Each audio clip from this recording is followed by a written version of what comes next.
الحمدللہ رب العالمین والصلاة والسلام علی سید الانبیاء والمرسلین اما بعد فاعوذ باللہ من الشیطان الرجیم بسم اللہ الرحمن الرحیم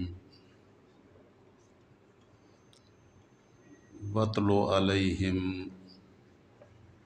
نَبَأَ ابنَيْ آدَمَ بِالْحَقِّ اذ قربا قربانا فتقبل من احدهما ولم يتقبل من الاخر قال لأقتلنك قال انما يتقبل الله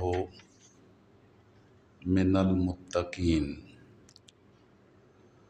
وقال الله تبارك وتعالى في مقام آخر وإذ يرفع إبراهيم القواعد من البيت وإسماعيل ربنا تقبل منا انك انت السميع العليم صدق اللہ مولانا العظیم وصدق رسولہ النبی الأمی الکریم ونحن علی ذلک من الشاہدین والشاکرین والحمد للہ رب العالمین۔ معزز حاضرین و ناظرین و سامعین، اللہ رب العزت کا بے حد و بے حساب لطف و کرم، فضل و احسان کہ اس نے ہمیں ایمان کی دولت سے مالا مال فرمایا اور اپنے محبوب سید الانبیاء والمرسلین خاتم النبیین صلی اللہ تعالی وسلم کی امت سے پیدا فرمایا۔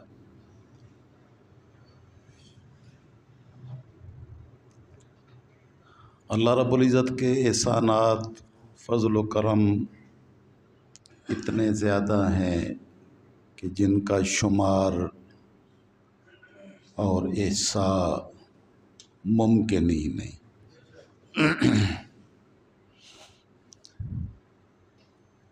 وہ مالک بے نیاز ہے، لیکن وہ بے نیاز ہونے کے باوجود اپنے بندوں سے اتنا پیار کرتا ہے کہ جو شخص بھی اخلاص نیت اور خلوص کے ساتھ اپنا تعلق اپنے رب کریم کی بارگاہ سے جوڑتا ہے تو وہ ان کے اعمال کو درجہ قبولیت سے نوازتا ہے۔ تو آج کی میری یہ گفتگو کا عنوان بھی یہی ہے کہ اعمال وہی قابل ذکر ہوتے ہیں جن کو اللہ قبول فرما لے۔ وہ اگرچہ تھوڑا ہی کیوں نہ ہو، تو تھوڑا عمل اگر درجہ قبولیت کو پہنچ جائے تو مالک ایک آنسو کی بھی قیمت ڈال دیتا ہے۔ اور اعمال ظاہر کے اعتبار سے کتنے ہی زیادہ کیوں نہ ہوں، اگر وہ اس کی رضا کی خاطر نہ ہوں تو اعمال کی کثرت بھی کوئی معنی نہیں رکھتی۔ ظاہر میں لمبی لمبی نمازیں، تہجد گزاریاں، بڑی بڑی قربانیاں، بڑے بڑے قربانیوں کے جانور اور خیرات صدقات خواہ کتنے ہی زیادہ کیوں نہ ہوں، جب تک وہ اللہ کی رضا کی خاطر نہ ہو تو وہ سب کچھ ہونے کے باوجود بھی کچھ نہیں ہوتا، کیونکہ مالک الملک نیتوں کے اخلاص کو دیکھتا ہے، ظاہر کو نہیں دیکھتا۔ آقا علیہ السلام نے فرمایا ان اللہ لا ينظر الى اجسادکم ولکن ينظر الى قلوبکم ونیاتکم، کہ رب ذوالجلال تمہارے جسموں کو اور تمہارے ظاہر کو نہیں دیکھتا، وہ تمہارے دلوں کو اور دلوں کی نیتوں کو دیکھتا ہے۔ قربانی کو ہی لے لیں تو اللہ رب العزت فرماتا ہے کہ لن ینال اللہ لحومها ولا دماؤها ولکن ینالہ التقوی منکم، اللہ کی بارگاہ میں یہ تمہاری قربانیوں کے گوشت نہیں پہنچتے،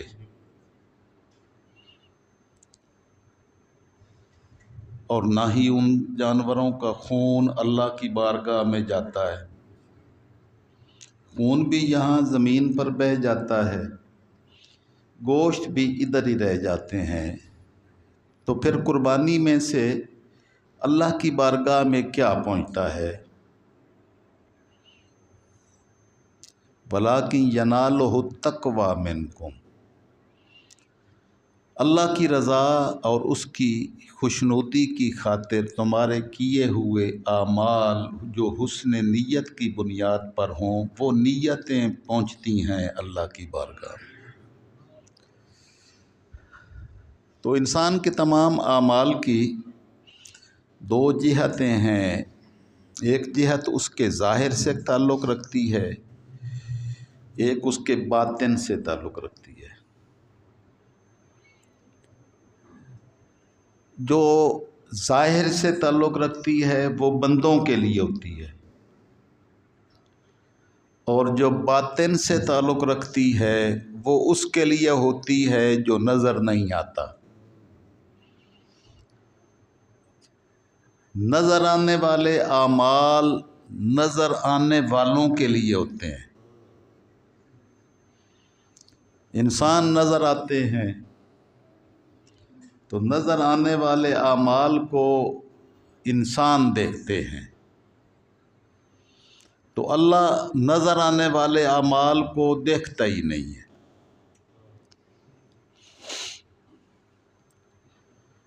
تو وہ کہاں دیکھتا ہے؟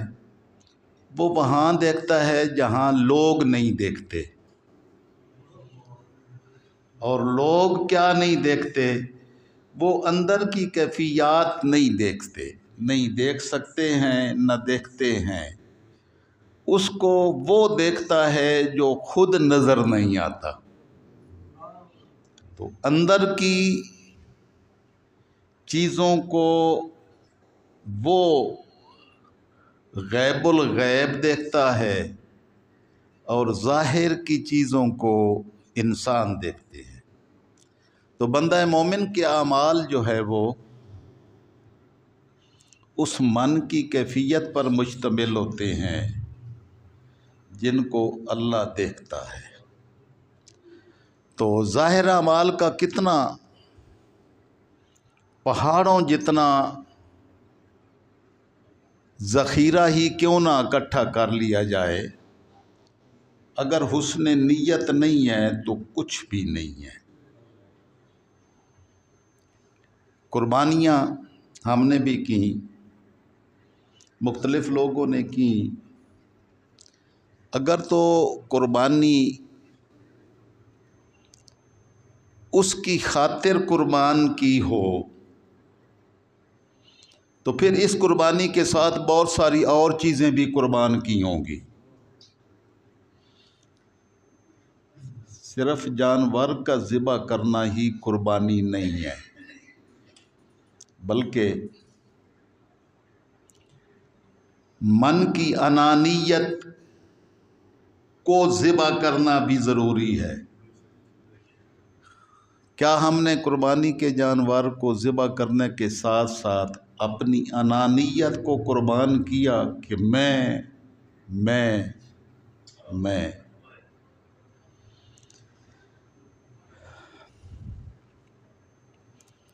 ہم نے حسد و بغض کو قربان کیا، جو ایک دوسرے کی خاطر، ایک دوسرے کو نیچا دکھانے کی خاطر، دوسرے سے میں بڑا ہوں، میری قربانیاں زیادہ ہیں، میں نے جانور زیادہ ذبح کیے ہیں، میں نے زیادہ قیمتی جانور قربان کیے ہیں، تو اس دوسروں پر اپنی کبریائی اور عظمت کے اظہار کی بھی ذبح کر کے قربانی کی ہے؟ تو اگر کی ہے تو قربانی واقعتاً کی گئی، لیکن اگر یہ نہیں کی ہے تو پھر قربانی حسد کے ہوتے ہوئے قربانی قبول نہیں ہوتی۔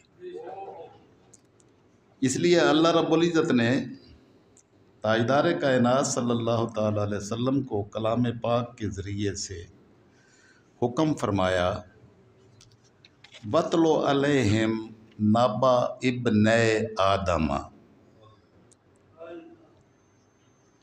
اے میرے محبوب صلی اللہ تعالیٰ علیہ وسلم، ان کو آدم علیہ السلام کے دو بیٹوں کے بارے میں حق کے ساتھ ٹھیک ٹھیک طریقے سے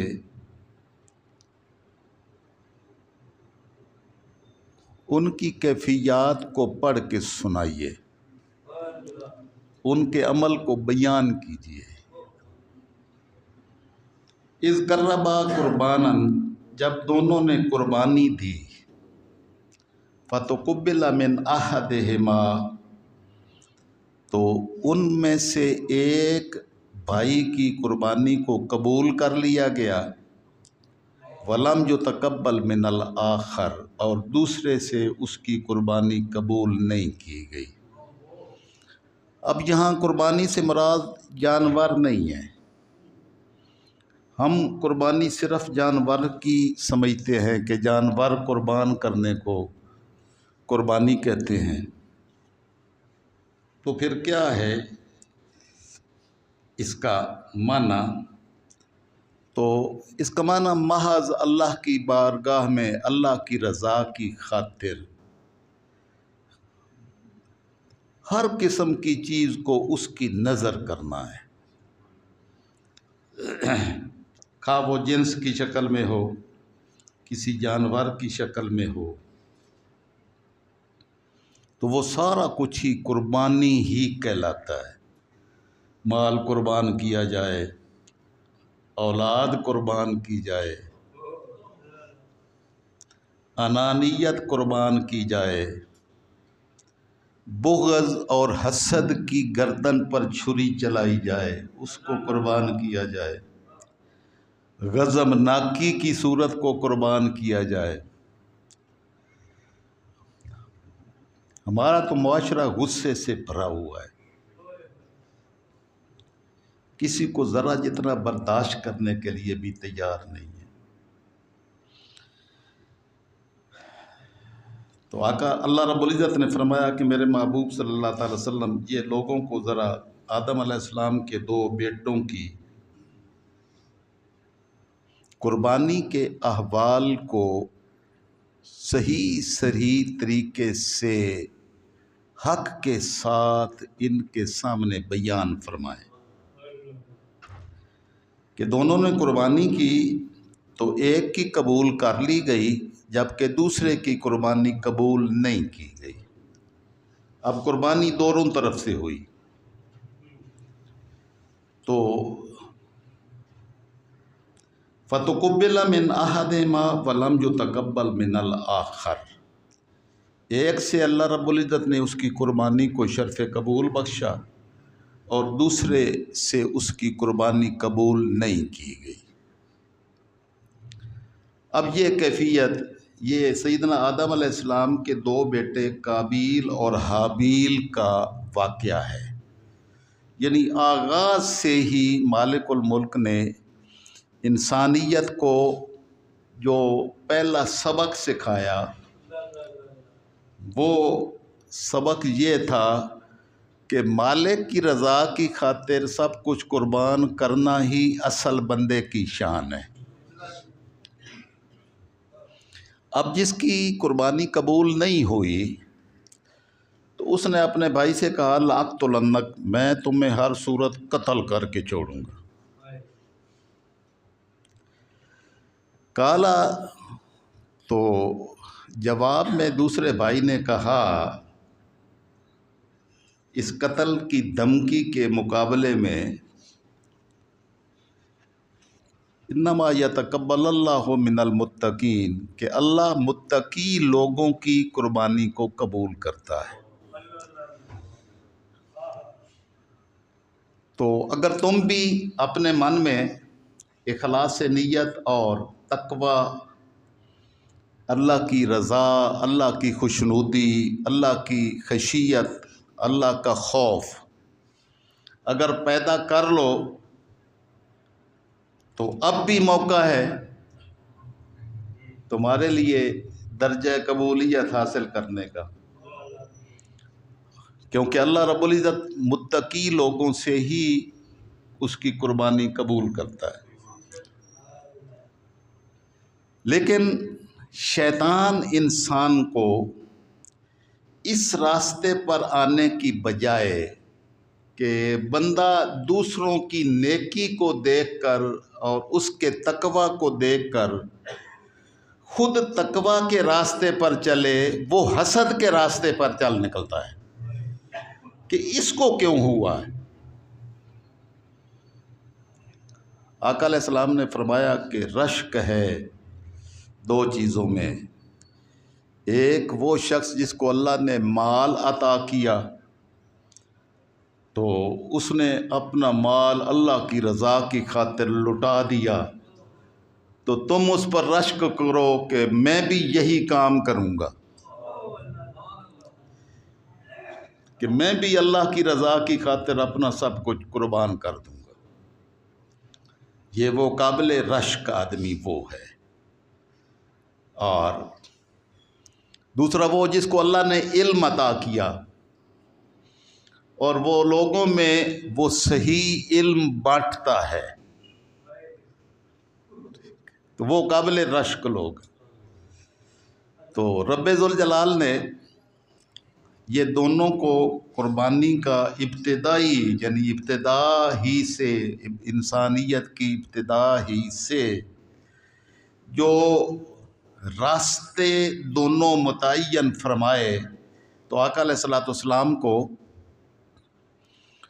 آدم علیہ السلام کے دونوں بیٹوں کی ہسٹری اور ان کے واقعہ کو بیان کرنے کا حکم فرمایا، تاکہ آپ کے غلام امت مسلمہ کے لوگ شروع سے ہی اپنی لائن سیدھی کریں، کیونکہ جب تک لائن سیدھی نہیں ہوتی، اگر لائن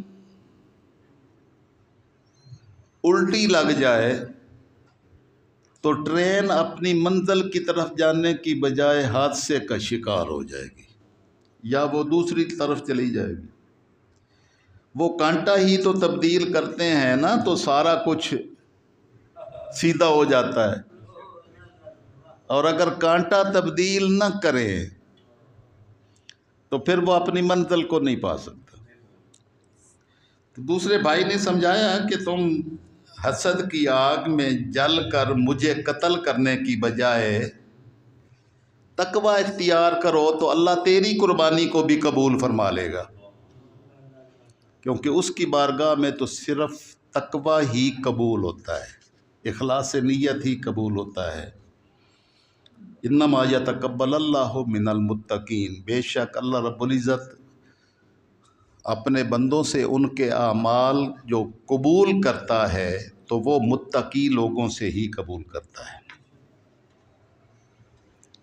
تو اس نے اپنی اصلاح کی بجائے کہ اپنے آپ کو درست کیا جائے اور تاکہ وہ بھی درجہ قبولیت کو پہنچ جائے، تو اس کی بجائے حسد کے راستے کو اور بغض کے راستے کو اپنایا، یہ حسد اور بغض شیطان کا راستہ ہے۔ یہ حسد اور بغض پیچھے آیا تھا آدم علیہ السلام کی تخلیق کے وقت، جب اللہ رب العزت نے آدم علیہ السلام کو پیدا فرمایا تو شیطان جنوں میں سے تھا، تو وہ عبادت گزار تھا۔ تو اللہ رب العزت نے فرمایا کہ یہ جو میں نے آدم پیدا کیا ہے نا، فَإِذَا نَفَخْتُ فِيهِ مِن رُوحِي، جب میں اس میں روح پھونک دوں تو اس کے سامنے سجدہ ریز ہو جانا۔ تو اس نے کہا کہ خلقتنی من نار وخلقتہ من طین، مجھے تو نے آگ سے پیدا کیا ہے اور اس کو مٹی سے پیدا کیا ہے، تو میں اس کے سامنے کیوں سجدہ ریز ہوں؟ اس کو اتنا مقام، اتنا درجہ کیسے ملے؟ میں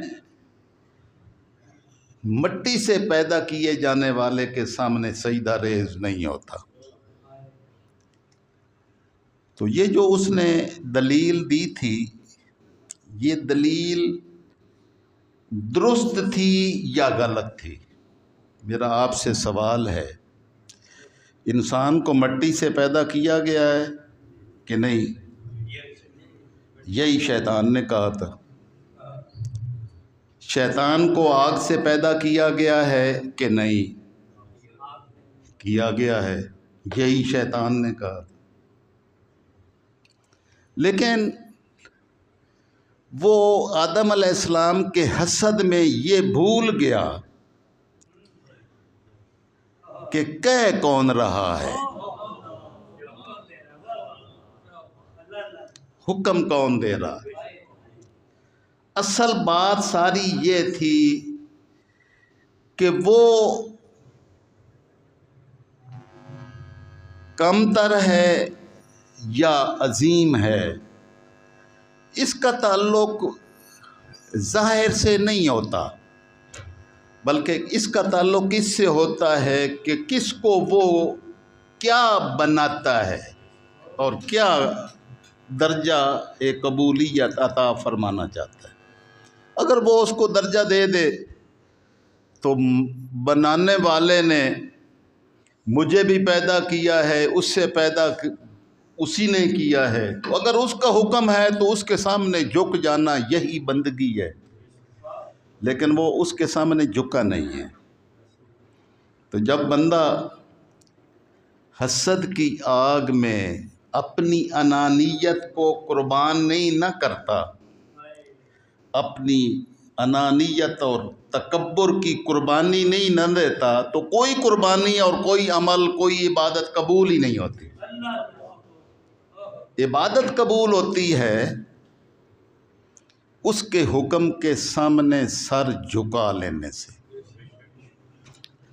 اب ادھر شیطان نے جب اللہ کے حکم کے سامنے سر نہیں جھکایا تو اللہ نے مردود بنا دیا، رد کر دیا۔ اب وہ عبادت گزار تھا، ساری باتیں دھری کی دھری رہ گئیں، ساری باتیں ختم، اس لیے کہ جو اللہ رب العزت کی بارگاہ میں اپنا سر نہیں جھکا سکتا اور اس کے حکم کو ماننے کے لیے تیار نہیں ہوتا، وہ بندگی کے دائرے سے ہی نکل جاتا ہے۔ تو بندگی کے دائرے سے نکالنے والا حسد اور بغض ہے، جو بدقسمتی سے آج ہم مسلمانوں میں اور عالم اسلام میں اور بالخصوص ہم پاکستان کے مسلمانوں میں تو کوٹ کوٹ کر بھرا ہوا ہے۔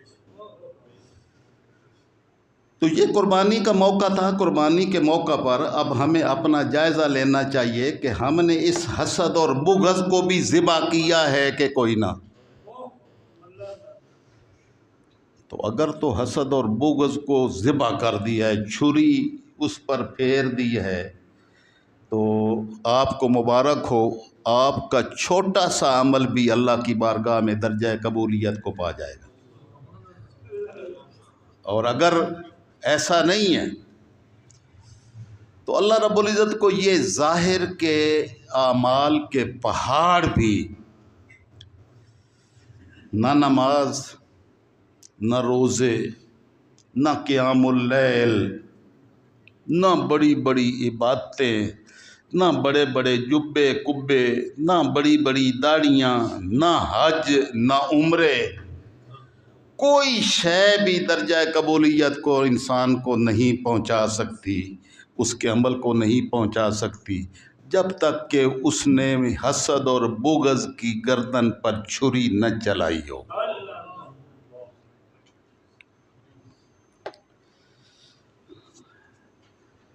تو دوسرے بھائی نے کہا کہ لئن بسطت الی یدک لتقتلنی ما انا بباسط یدی الیک لاقتلک، اگر